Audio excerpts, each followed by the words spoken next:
मणि पार्श्वनाथ भगवान की संसरमणि युग प्रवर्तक आचार्य गुरु और भगवान विद्यासागर जी महाराज की।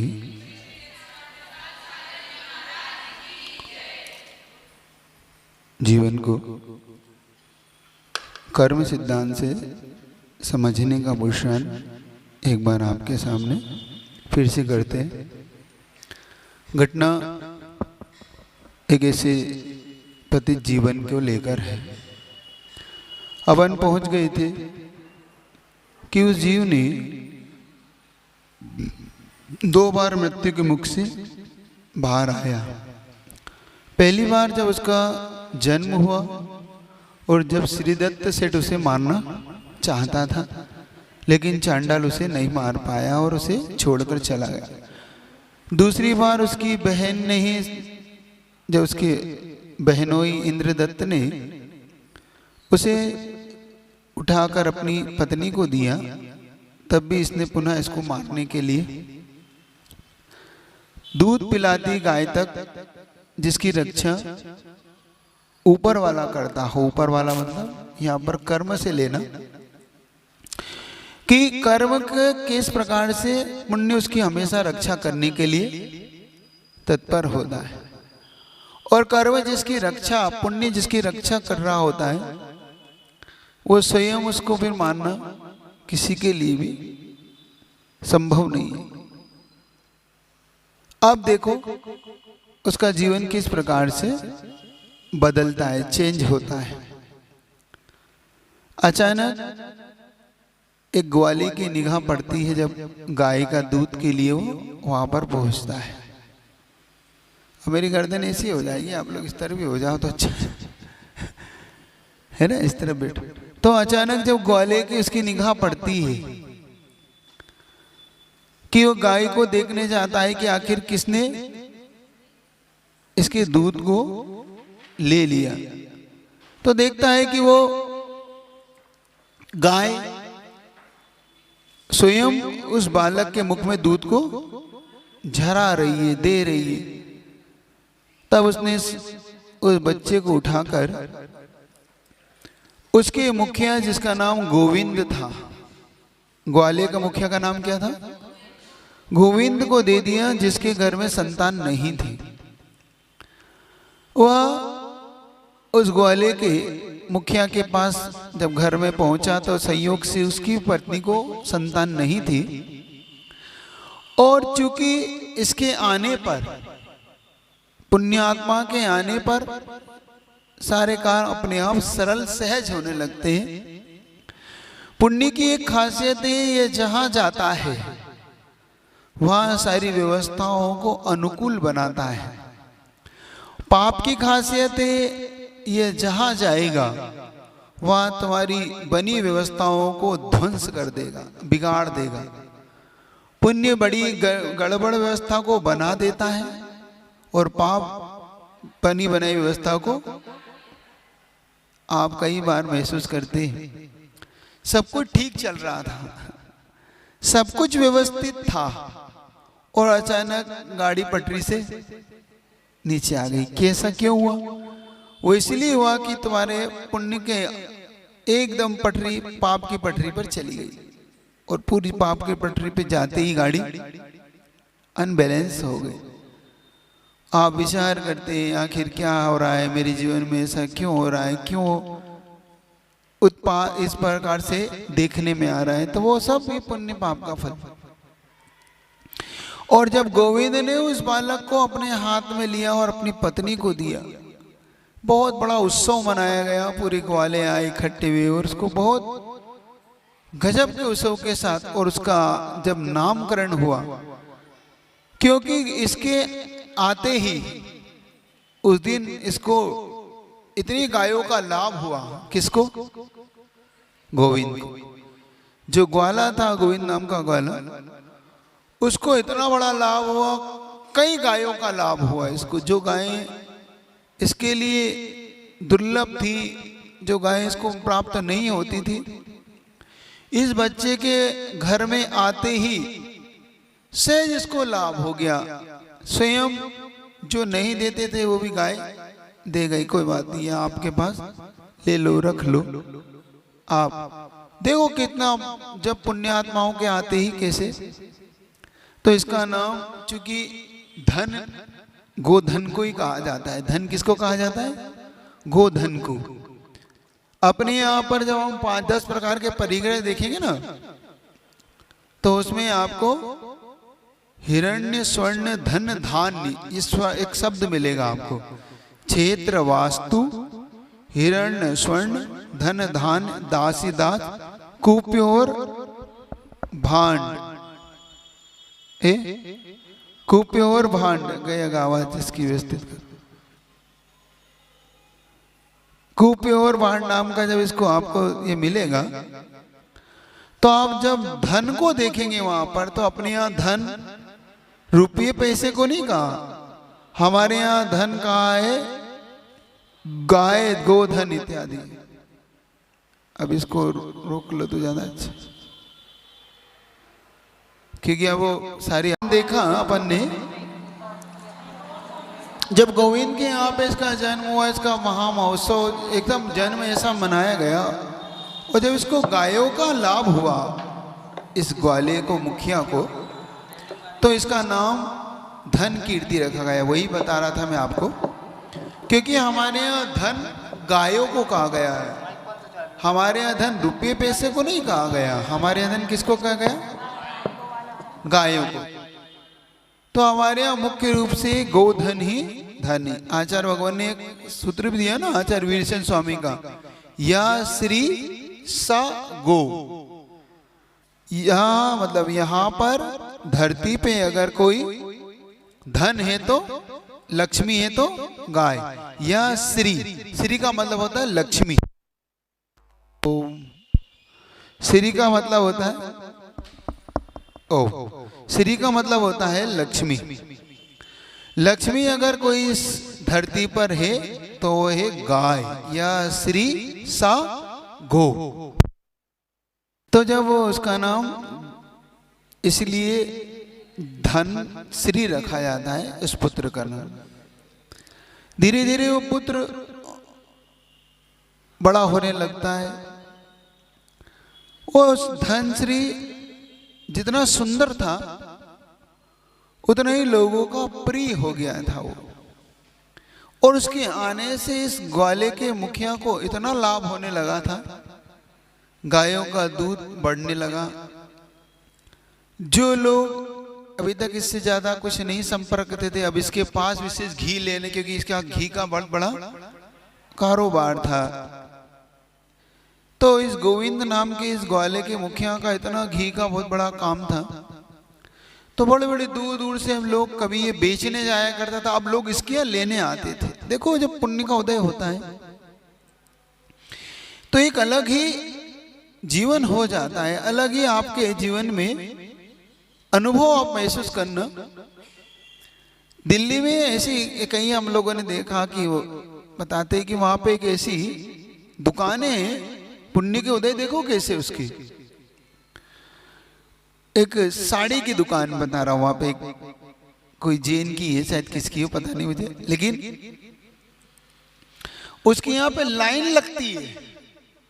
किसके लिए? मतलब उस कपड़े की दुकान पे लाइन लगती है, और कम से कम बताते हैं 300 से 400 कर्मचारी काम करते हैं उसकी। उतनी बड़ी उसकी 7 फ्लोर की दुकान है, और उसमें वो भगाता है ग्राहकों को। चलो अभी नहीं, बाद में देख लें, लेना हो तो लेना, आगे ऐसे।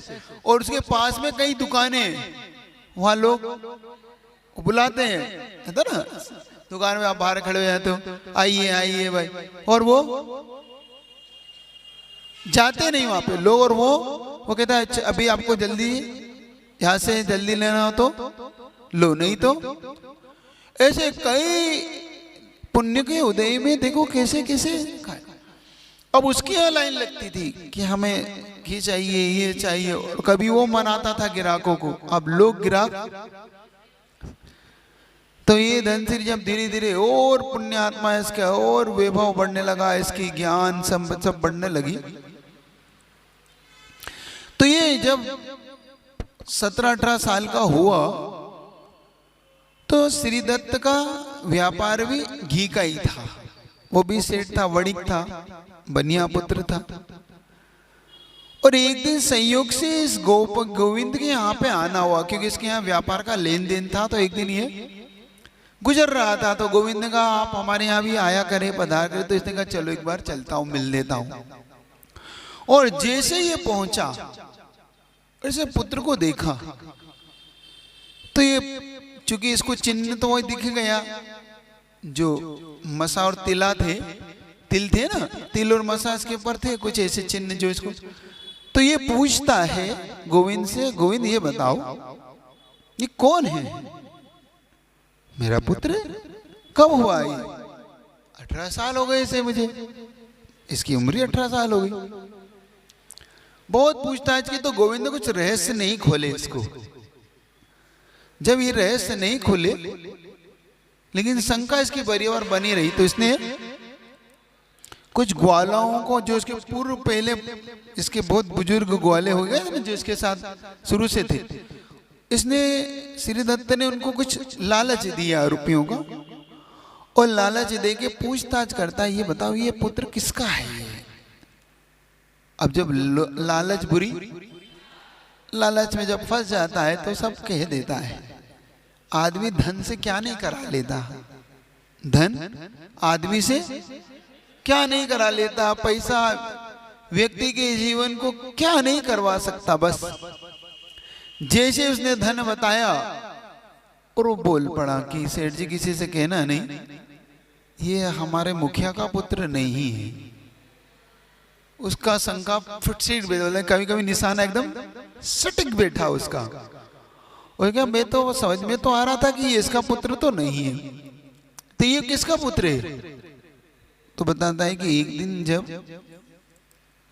गायों को मैं चराने गया था, वहां से मुझे झाड़ियों में मिला था, गायें इसके मुख में दूध झरा रही थी।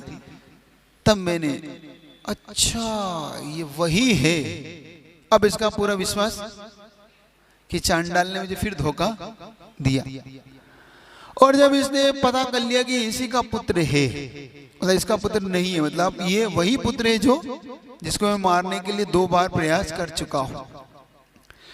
तीसरी बार इसको देखो, जिसके जहन में जहर घुल जाता है, इसने पुनः एक बार के अब इसको छोड़ना तो नहीं है ये।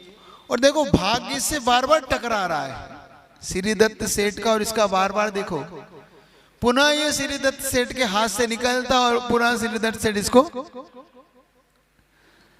अब देखो संयोग की बात, तो श्रीदत्त सेठ एक बार कहता है इसके गोविंद से, क्या मैं तुम्हारे पुत्र से कुछ काम करवा सकता हूं? तो उसने कहा सेठ जी आपका ही पुत्र मानो, ये तो मेरा क्या पुत्र है, तो आपका ही पुत्र कहते ना आप लोग, ये तो आपका ही है, आप जो चाहे भेज दो, कहाँ भेजना है? नहीं नहीं मुझे ज्यादा काम नहीं है, मुझे किसी काम से अन्य नगर में जाना है, हो सके तो बस तुम्हारे पुत्र को एक पत्र दे रहा हूं, वो पत्र घर तक पहुंचवाना है, बस मुझे और कोई काम नहीं। मुझे कुछ याद आया कि मैं कुछ भूल गया था, मेरे पुत्र को बताना, और बहुत अर्जेंट है, बहुत आवश्यक है, अगर नहीं बताया तो मेरे व्यापार में बहुत बड़ा घाटा लग जाएगा, और मुझे इधर जाऊं नहीं जाऊंगा तो घाटा लग जाएगा, और इधर नहीं खबर भेजता हूं तो बस तुम्हारा इतना सा सहयोग मिल जाए तो मैं 2 ही तरफ से फ्री हो जाऊंगा। मैं पत्र लिख देता हूं, वो पत्र बस मेरे पुत्र को मिल जाए। अरे सेठ जी कैसी बात करते हो, आप तो बिल्कुल पत्र लिखो। बस उसने पत्र लिखा। उस पत्र में लिखता है अपने पुत्र के लिए कि हे पुत्र, उसके पुत्र का नाम था महाबल, हे पुत्र महाबल, मैं तुम्हारे लिए ये व्यक्ति भेज रहा हूं जो ये पत्र तुम्हारे पास लेके आएगा, तुम्हें उसे विष दे के मार देना है, तुम्हें विष दे देना है, और अगर तुम मुझे अपना पिता मानते हो और तुम मेरे प्रति हो तो बस मेरा इंतजार नहीं करना। क्या लिखा था उसमें? मेरा इंतजार, बस मेरी आज्ञा का अक्षरशः पालन करना, तुम्हारा पुत्र का कर्तव्य, और बिना किसी चिंता के मैंने जो कहा वो कर देना है, यही तुम्हारी पुत्र वृत्ति है। तुम मेरे पुत्र तभी कहलाओगे जो बस इतना उसने अपने पुत्र के लिख दिया पत्र में। ये पुत्र और पत्र लेके इसके गले में ताबीज था, इस ताबीज में पहना दिया ताकि ये कहीं से छूट ना जाए, और डाल के उसको पत्र को पैक करके उसके ताबीज के साथ लटका दिया। गले में पहनते ना, आप लोग भी पहनते नहीं पहनते? ताबीज पहनते हैं, क्यों पहनते हैं? नहीं पहनते ना? हाँ। तो ताबीज आबीज अपने को नहीं पहनना, क्योंकि वो तो ग्वाले का पुत्र, तो वो लोग पहनते हैं। और वो वहां से आगे बढ़ा। जब वहां से आगे चला तो संयोग से उसी उज्जैनी नगरी में पहुंचा। अवंतिका, ध्यान है ना अपने को, श्रीदत्त यहीं का ही है। और जब वो उज्जैन में पहुंचा तो उज्जैन के बाहर एक बगीचा था। चूंकि थका हारा कई दिनों का सफर करके पहुंचा था, तो इसने विश्राम के लिए उस बगीचे में सो गया। और जब सो गया तो इसकी गहरी नींद, क्योंकि थकने के बाद तो गहरी नींद आती है, और जब गहरी नींद उसे आई तो उसे ये भी होश नहीं था कि मैं कहाँ हूँ, क्या बढ़िया नींद में सो रहा था। ठंडी ठंडी हवा चल रही थी, वृक्ष के नीचे सोया हुआ था। संयोग से उस नगर में एक नगर नारी रहती थी। नगर नारी समझ गए आप? तो नगर नारी का समझ गए ना अर्थ? हाँ, गणिका भी बोलते हैं। तो वो गणिका वहां पर फूल तोड़ने के लिए आई थी, क्योंकि बगीचा था तो वहां बड़े अच्छे अच्छे सुंदर सुंदर फूल थे, कश्मीर के, गुलाब के, गेंदा के। इन फूलों को तोड़ने के लिए आई थी वो। उसका नाम था मृगसेना। क्या नाम था उसका? वो मृगसेना नाम की गणिका वहां जब फूल तोड़ने के लिए आई तो इसकी निगाह उस धन कीर्ति पे पड़ गई। उसका नाम धन कीर्ति रखा था। तो उस धन कीर्ति पे जैसे इसकी निगाह पड़ी तो फिर ये मोहित हो गई इस पे। मृगसेना उस पे मोहित हो गई, क्योंकि था इतना सुंदर वो देखता ही व्यक्ति कौन सा रहा है। लेकिन ये इसका ऐसा राग उससे इतना हो रहा था, उसे इतना राग हो रहा था, उसका कारण दूसरा था। उसका कारण और कुछ था, इसका राग का कारण था ये वही मछली का जीव था जो इस धन कीर्ति ने धीवर की पर्याय में जैसे 5 बार अभय दान दिया था, 5 बार इसको जल में छोड़ा था। देखो, जब तुम किसी के प्राण बचाते हो तो तुम्हारे प्राण बचाने वाला भी कहीं ना कहीं उत्पन्न हो ही जाता है। और जिसके तुमने प्राण बचाए हैं, ये नियम से मानना, वो भी कहीं ना कहीं तुम्हारे लिए ऐसे संकट के काल में तुम्हारा प्राण बचाएगा जब तुमने विचार भी नहीं किया। किसी को जीवन दान देना, अभय दान देना, ये एक महान काम है। ये अभय दान देना कोई कम काम नहीं होता। जीव रक्षा, आप विचार करना कि आचार्य भगवान क्यों इस जीव रक्षा के लिए आपको प्रेरणा देते, क्यों आपको प्रेरणा दी जाती है जीव रक्षण की, क्यों प्रेरणा आपको दी जाती है कि किसी के प्राण बचाओ। इसके पीछे और कोई कारण नहीं है। इसके पीछे उनके प्राण बचाने का भाव नहीं है, इसके पीछे एक बहुत बड़ा रहस्य है।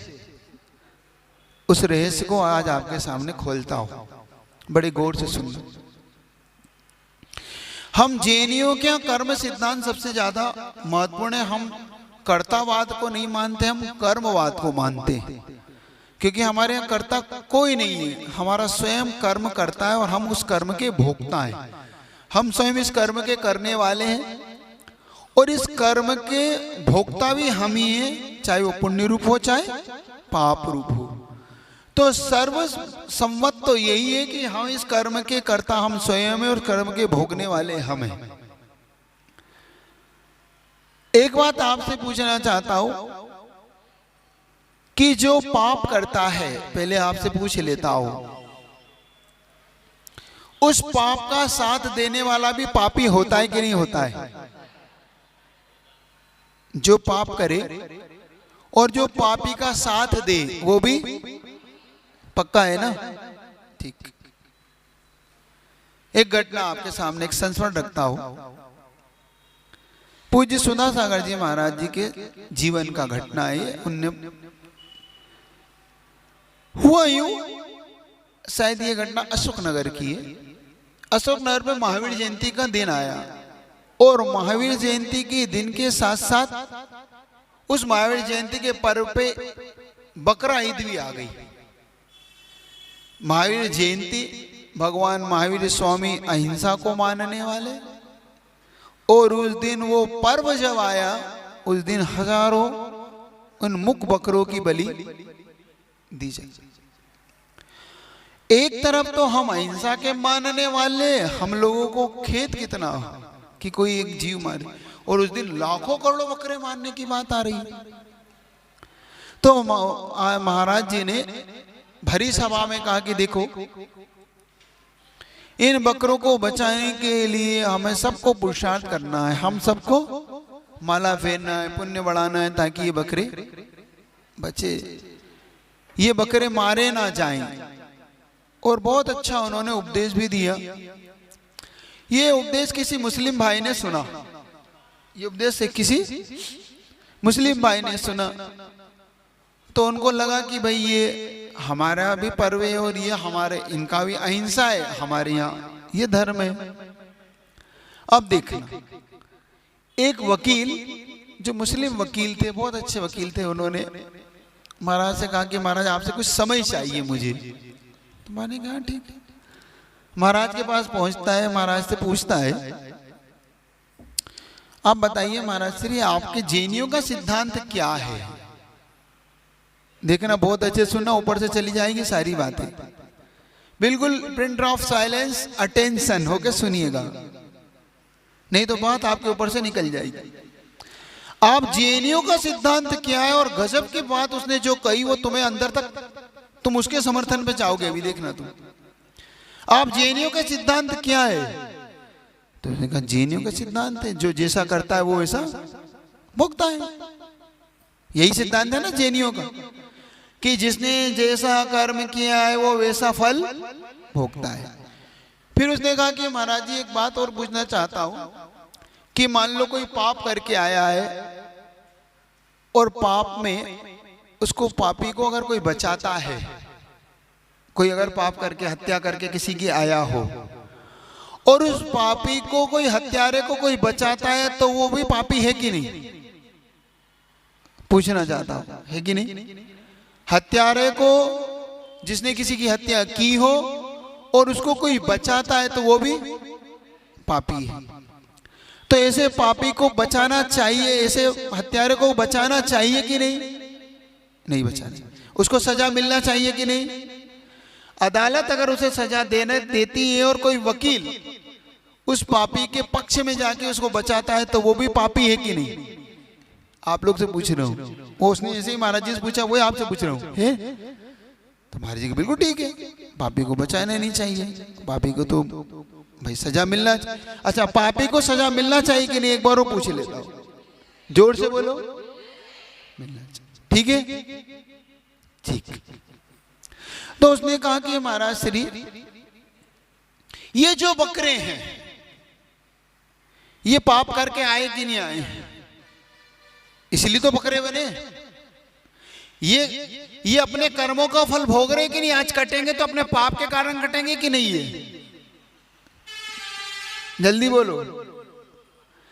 ये बकरे अपने पाप के कारण कटेंगे कि नहीं? क्योंकि पाप का फल भोग रहे हैं। आपका सिद्धांत है, आपका सिद्धांत है कि जो पाप करके आया है उस पापी को भी पाप का फल, तो ये पाप के उदय में बकरे बने और ये अपने पूर्व में किए हुए पाप का फल भोग रहे, इसीलिए कट रहे हैं। यही है ना? तो इनको कोई बचाएगा तो वो पापी कहलाएगा कि नहीं? अभी आपने अभी कहा कि अगर कोई पापी को बचाता है तो वो भी पापी है कि नहीं? अब फिर से पूछ लूं, पापी को बचाने वाला पापी नहीं है? कैसी बात कर रहे हो? और सोच लो, विचार कर लो, पापी को जो पाप करके आया है वो पापी है, और उसको जो बचाएगा वो भी। और ये बकरे पाप का फल भोग रहे कि नहीं, ये बता दो। चलो, भोग रहे। ये पाप के उदय में ही कटेंगे, पुण्य के उदय में तो नहीं कटेंगे। तो ये अपने पाप का फल भोग रहे, जो इन्हें बचाएगा वो भी है। सीधी सीधी बात, उसमें कहने से डरो नहीं। उसमें कोई हो चाहे मैं हूं चाहे जो अगर जैन सिद्धांत को मानते हो तो सत्य का पक्ष रखो, उसमें कोई दो राय नहीं, उसमें कोई बात ही नहीं है। तो है कि नहीं है? तो महाराज एक बताओ, अगर आप इनको बचाओगे तो आप क्यों बचा रहे हो इन्हें? सीधा उसने तो बिल्कुल ऐसा पॉइंट टू पॉइंट चला वो। उसने कहा आप क्यों बचा रहे हो इन बकरों को? और अगर आप बचाते हो महाराज तो फिर आप भी पापियों का साथ देते हो, तो आप भी पापी हो, क्योंकि आप पापी को बचा रहे हो। बकरा पाप करके आया, उसको आप बचा रहे हो महाराज। तो फिर महाराज हैं जैन गुरु, तो जैन गुरु होता है वो भी कोई एक अनेकांत का द्योतक है। वो जिस अनेकांतवाद को और शादवाद को मानने वाला तुम्हारी इन छोटी बातों में थोड़ी आ जाएगा। तुमने कह दिया पापी है तो बात उन्होंने ठीक रखी। महाराज कहते सुनो, अब सुनना, अब उत्तर महाराज का, अब ये तुम्हारे लिए उत्तर रहेगा सुनने लायक। और अगर उत्तर समझ में आए तो अनुमोदना करना इस उत्तर की। महाराज ने कहा सुनो महोदय, तुमने जो बात कही बिल्कुल ठीक है कि ये बकरे पापी हैं और इन बकरे को फल मिलेगा, लेकिन मैं इन बकरों को बचाना नहीं चाहता। मेरा उद्देश्य ही नहीं है बकरे को बचाना, क्योंकि बकरे को बचाना उद्देश्य अगर हो जाए तो फिर बकरों को फिर मुझे पालना पड़ेगा, क्योंकि बकरे तो कहीं ट्रक के नीचे मर सकते हैं, कोई इन्हें मार सकता है। मेरा बकरे को बचाना उद्देश्य नहीं है, मेरा बचाने का उद्देश्य है कसाई को ना मारा जाए, क्योंकि कसाई इनको मारेगा तो ये कसाई अगले जीवन में कसाई कटेगा। अगर कसाई ने इन बकरे को मारा तो अगले जीवन में फिर कसाई भी बकरा। तो मैं चाहता हूं कि अगले जीवन में बकरा कसाई बकरा ना बने, ताकि इसको ना काटा जाए। मेरा बचाने का उद्देश्य बकरा तो है ही नहीं। बकरा तो कभी भी, कोई ट्रक के नीचे मर जाएगा, कहीं पहाड़ी से गिर के मर जाएगा, कहीं भी मर सकता है बकरे का। तो बकरे को बचाना तो उद्देश्य मेरा, समझ रहे हो आप? बस ये ही उद्देश्य।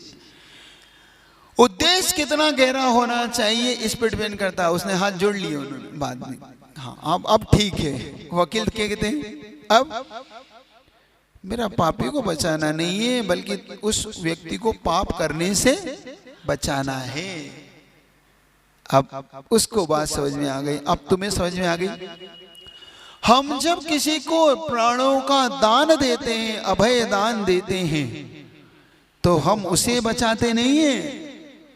जैसे उस पापी को बचाना नहीं था, उस कसाई को बचाना था ना, ऐसे ही आचार्य भगवान का उद्देश्य, उनका जो उद्देश्य है, आपको उन बकरों को, इन गायों को बचाना नहीं है। उनका उद्देश्य है कि अगले भव में तुम ऐसे ना मरो, इसलिए तुम्हें प्रेरणा देते हैं ये गौशाला खोलो। तुम्हें गौशाला इसलिए खोलना है कि अगले जीवन में तुम किसी को अगर अभयदान दोगे इस जीवन में, तो अगले जीवन में जैसे अनंग सेना इसके काम आ रही है, ऐसे कोई गाय, कोई पशु तुम्हारे भी अगले जीवन में मृत्यु के समय काम आएगा। मौत के मुंह में से तुम्हें निकाल लाएगा। और अभयदान तुम्हें आगे समझिए, जीवन दान क्या होता है, एक छोटा सा दान क्या होता है, किसी को दान देना, समझ लेना। बस यही महत्वपूर्ण चीज है। और जैसे उसने दान दिया, मनंग सेना, जैसे ही उस मृग सेना, अनंग सेना या मृग सेना, जो भी नाम था उसका, मृग सेना मान लो, तो उस मृग सेना ने या अनंग सेना मान लो, कुछ भी मान लो, उस अनंग सेना ने या मृग सेना जो भी नाम है उसका, उसने उसको जैसे ही देखा तो पूर्व भव का जो उसका उसने छोड़ा था, अचानक उसमें मोहित हो गई। और उसके गले में जो पत्र था, उस पत्र को निकालती है। वो सो रहा है गहरी नींद में, और जब खुर्राटे में सोता आदमी तो इसलिए कहते हैं मृत प्राय व्यक्ति जब सोता है तो मृत के समान होता है।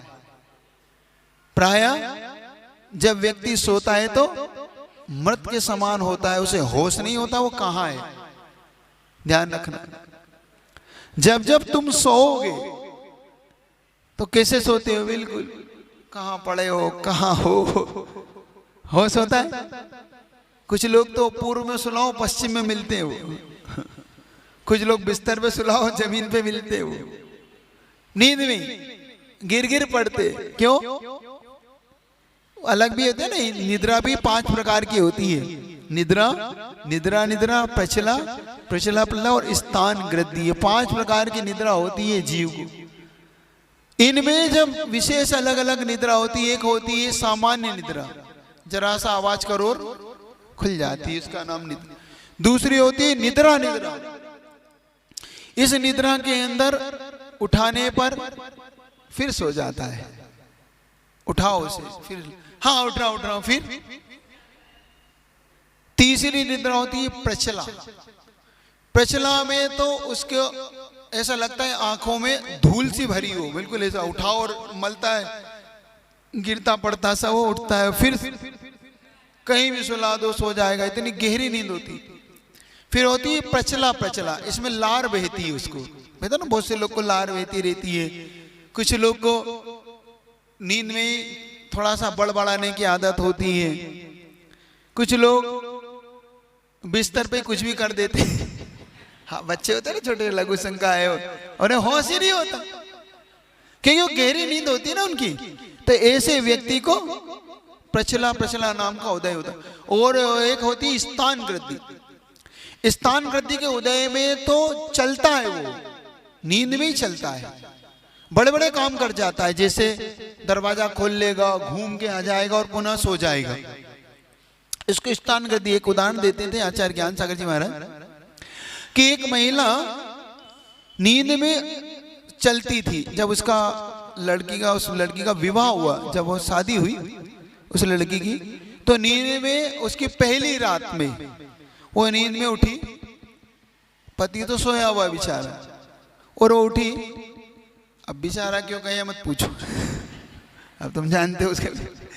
वो उठी और वो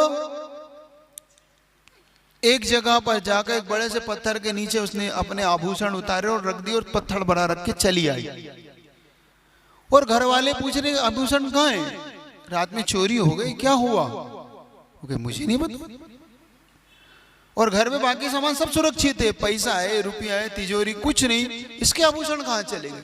घर में कोई आया नहीं, कोई गया नहीं, ताला लगा हुआ था, इसने ताला खोला, ये चली गई, वो आके ताला वापस लगा के सो भी गई, किसी को कुछ नहीं पता। मध्य रात्रि में सब लोग घबरा गए, हुआ क्या? और कुछ दिनों बाद वो देखो पुनः उठी, ताला खोला और आभूषण पहन के फिर आके सो गई। तो नींद में होता है। आपको ध्यान है, एक पिक्चर आई थी पहले, एक स्टोरी, नींद में मर्डर कर देता है, उस पर केस चलता है, फिर पता करते हैं तो नींद में किया इसने। तो ये कौन सी निद्रा कहलाती है? स्थान वृद्धि। कौन सी कहलाती है? इतनी गहरी नींद में जब वो धन कीर्ति सो रहा था, तो धन कीर्ति की जब नींद नहीं खुली और उसने जब मृग अनंत सेना या मृग सेना ने उसने जब उस लेटर को निकाल लिया और जब उसने पढ़ा कि हे पुत्र, तू मेरा अगर सच्चा पुत्र है तो मेरी आज्ञा का अक्षर सा पालन करना, इसे विष दे देना और मेरा इंतजार मत करना।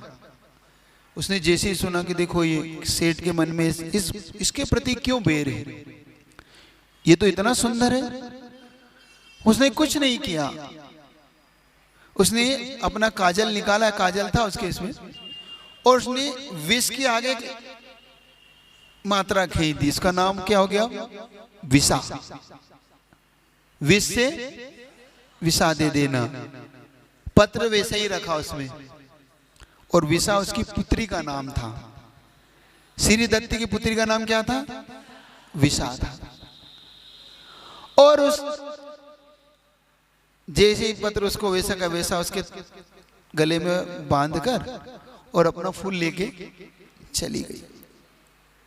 ये जब नींद से उठा, इसने पता पूछा श्री दत्त सेठ के घर का क्योंकि सब पहचानते थे, उन्होंने कहा हाँ वो है इसका। वो घर पहुंचा तो महाबल नाम का इसका जो पुत्र था श्रीदत्त का, ये मिला। तो इसने कहा कि वो आपके लिए एक पत्र लाया हूं, आपके पिताश्री ने दिया है। ठीक है, पिताश्री ने पत्र दिया, उसने पत्र लिया और वो पत्र लेके पढ़ा उसने। तो उसने कहा कि हे पुत्र, तू मेरा सच्चा पुत्र है, मेरी आज्ञा का अक्षर से पालन करना और इसको विसा दे देना और मेरा इंतजार मत करना अगर तू मेरा सच्चा पुत्र है, क्योंकि ऐसे दुर्लभ क्षण है। इतना तो उसने भी सोचा कि भाई पिता की आज्ञा है। पूरी तैयारी इसने विवाह की करी, बहुत इतने गजब का विवाह हुआ उसका, और उस विसा से उसका कन्या का विवाह कर दिया गया। बड़े धूमधाम से इसका विवाह हुआ। और महाबल कहता है देखो जीजाजी, अब जीजाजी हो गए इसके, देखो जीजाजी, अब पिताजी जब तक नहीं आपको जाना नहीं है। अब देखो पिताजी ने ये, अब वो सोच रहा कि मेरा विवाह और इससे हो गया, उसे क्या पता कि वो सोचा कि चलो भाई मेरे पे तो, और इसने भी कहा कि ठीक है विवाह हो गया तो हो गया, ठीक है। पिताजी ससुर सब आएंगे जब चलेंगे। और पहले ऐसा होता था, पहले महीनों महीनों नहीं सालों सालों रहते थे, जमाई रहते थे। आप जब पुराण ग्रंथ जितने ही पुराण पढ़ेंगे आप देखना, लक्ष्मण, कृष्ण, राम, अर्जुन, ये सब बरसों बरसों जहाँ शादी हो गई वहीं, और उम्र भी इनकी बहुत होती थी, उम्र भी कम नहीं होती थी, उम्र होती थी करोड़ों करोड़ वर्षों की। पहले कम ऐसी उम्र नहीं। सबसे अधिक उम्र कितनी है, चलिए अब आपका एक जनरल नॉलेज, सबसे ज्यादा उम्र कितनी होती है मनुष्यों की? एक पूर्व कोटि। कितनी होती है? अब एक पूर्व कोटि ये किसकी है? कर्म भूमि के मनुष्य की है। भोग भूमि के मनुष्य की तो 3 पल्ले है, 3 पल्ले, 2 पल्ले, 1 पल। तो एक पूर्व कोटि कितना होता है? 84 लाख में 84 लाख का गुणा करेंगे तो एक पूर्व होता है। 84 लाख समझ गए? उसमें किसका गुणा करना है? 84 लाख में जब 84 लाख का आप गुणा करेंगे तो इसको एक पूर्व बोलते हैं। और इसमें आप 1 करोड़ का गुणा कर देंगे, जो संख्या आएगी 84 लाख में, जो 84 लाख की जो संख्या आएगी उसमें 1 करोड़ का गुणा कर देंगे तो ये एक पूर्व कोटि कहलाता है। इतनी आयु होती थी पहले किसकी? कर्म भूमि के मनुष्य की सबसे ज्यादा अधिक आयु ये मानी जाती थी। इतनी आयु होती थी, तो इसलिए आप आश्चर्य मत करो कि वो महाराज इतने इतने सालों तक कैसे रहते हैं वहां पर, फिर जाते हैं। हाँ, ये तो थोड़ी सी, जैसे आपके यहाँ 1-2 दिन ही मेहमान आते हैं, उनके लिए 1-2 साल ऐसे ही मेहमान हैं ऐसे रहते।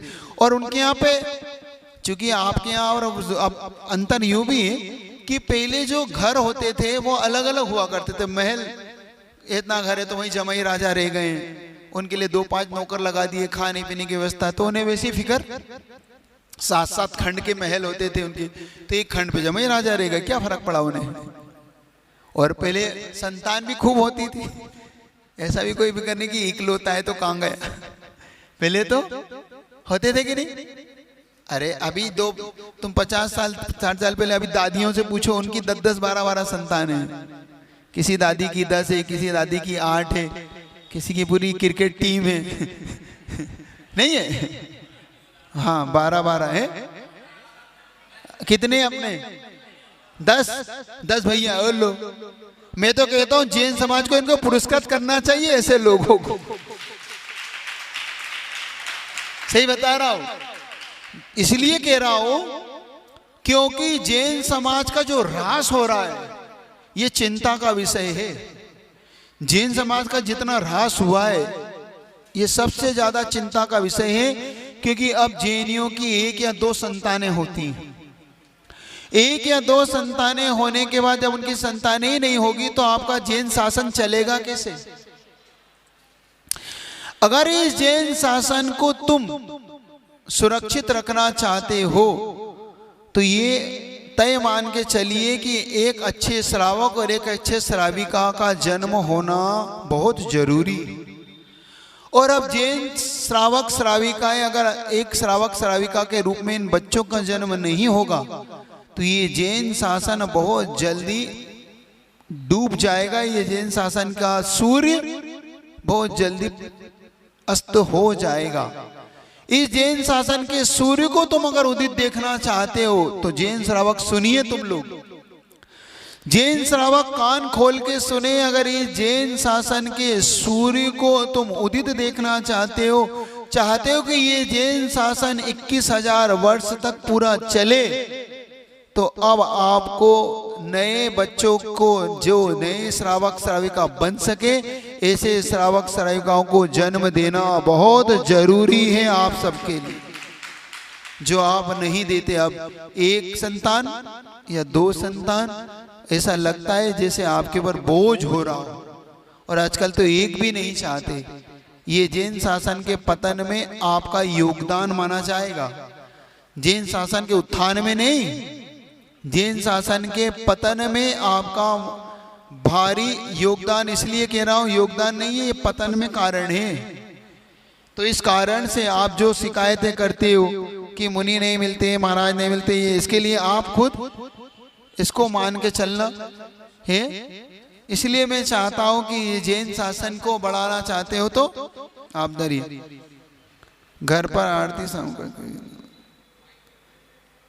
अभी फिलहाल तो जिस विषय को लेकर चल रहा हूं पहला थोड़ा उसका कर लेता हूं, फिर आपको उत्तर देता हूं। समझ में आ गया आपको? समझ रहे हो कि नहीं? आचार्य भगवान ने एक बार संकेतों में कहा था कि कम से कम इस प्रकार के संतान हो जिस प्रकार से वो आपके मुनि बन सके, आर्यिका बन सके, एक समाज के लिए हो कम से कम, और एक आपके लिए हो। इतने तो होना ही चाहिए आपकी संतानें। कौन बनाएगा जैन शासन को, कौन चलाएगा? सीख रहे हो कि नहीं? विचार आता है आपको क्या? और जब जैनी ऐसा कहता है तब मुझे आश्चर्य होता है, महाराज कैसे पालेंगे हम? धिक्कार है तुम लोगों पर। तो लोग ये कैसे कह देते हो कि हम कौन? अरे जो संपन्न समाज है, पढ़ी लिखी समाज हो तुम लोग, तुम ऐसा कहते हो कि हम कैसे पालेंगे? और तुम देखो उन समाज को जो पढ़ी लिखी भी नहीं है, जिनके घर में शायद आज है तो कल है तो, वो उनके कितने संतानें हैं। सोचो तो, विचार तो करो, वो शासन कैसा बढ़ रहा है उनका। और आप अपने जैन शासन को, इस वीतराग शासन को आगे देखना चाहते हो? देखना चाहते हो कि ये जैन शासन आगे 21,000 वर्ष तक चलता रहे, बना रहे? तो पुरुषार्थ करो कि आप भी कम से कम, या तो कोई बात नहीं, फिर ये तो एक ही काम है आपके लिए, व्रत ग्रहण करिए। आप क्या करिए? व्रत, ब्रह्मचर्य व्रत का पालन करो, कोई बात नहीं, व्रत का पालन करो। आप ब्रह्मचर्य व्रत लेके रहो। शादीशुदा हो तो क्या होगे, जब आपको फल चाहिए ही नहीं, खेती भी करो और फल ना चाहो, ऐसा नहीं होता। ये अब्रह्म माना जाता है। सुन लेना अब इसको कान खोल के। जो व्यक्ति अब्रह्म का सेवन तो करता है लेकिन उसका फल नहीं चाहता, समझ लेना वो महान पाप करता है। लेकिन जो फल चाहता है और जिसको फल उत्पत्ति होती है, वो जैन शासन का समर्थक और जैन शासन को बढ़ाने वाला माना जाता है। जैन शासन के आगे चलाने में निमित्त बनता है। विवाह क्यों किया जाता था? आचार्य भगवान ने खाई को लिखा, आचार्य से खाई को ही है। बिना विवाह धर्म प्रवाह क्या प्रभावित हुआ? बिना विवाह धर्म प्रवाह क्या प्रभावित हुआ? प्रभावित मतलब बहना, प्रभावित हुआ नहीं, प्रभाव बोलते ना, बहुत प्रवाह से धारा छूट रही है ना, प्रवाह यानी प्रभाववान यानी बहना। क्या ये धर्म रूपी आगे बढ़ेगा? प्रश्न चिन्ह खड़ा। इसका मतलब विवाह किया ही इसलिए जाता है कि कम से कम आपका ये शासन, जिन शासन आपके द्वारा आगे बढ़ाया जा सके एक सदग्रस्त के रूप में, क्योंकि आप पूर्ण रूपेण नहीं पाल सकते। आपने कहा कि हम नहीं बन पाएंगे साधु क्योंकि हम व्रत को पालन नहीं कर पाएंगे। तब उन्होंने कहा कि आप व्रत का पालन नहीं कर पा रहे हो तो फिर आप संतान को फल के रूप में लाइए। समझ रहे हो? तो स्पष्ट तो यही है जैन शासन में, या तो पूर्ण रूपेण व्रत लेके रहा जाए, कोई बात नहीं, हो गया, रहो विजय सेठ विजय रानी के जैसे रहो। उन्होंने भी गृहस्थ जीवन अपनाया रहे। ऐसे कई लोग हैं जो आज भी जिनका जीवन देखने में आता है। तो आप ऐसा कर पाओगे, और नहीं कर पाते तो कम से कम इतना तो करो कि जिससे कि अच्छे सत्श्रावक सत्श्राविकाएं इस जिन शासन को प्राप्त हो। कम से कम इतना तो करी। आगे घटना को बढ़ाऊंगा। जब वो उसका विवाह हो गया, विवाह होने के बाद जब ये घटना श्री दत्त को पता पड़ी, इसके ससुर को, तो उसके ऊपर तो वज्रपात सा हो गया कि ये क्या हुआ, जिसको मैंने मृत्यु में भेजा था उसको मेरी कन्या से विवाह हो गया, ये छल कैसे हुआ। अब देखना वो आता है घर पे, कल क्या होता कल देखेंगे। अब आता है तो आज तो आपका पेपर का समय हो गया।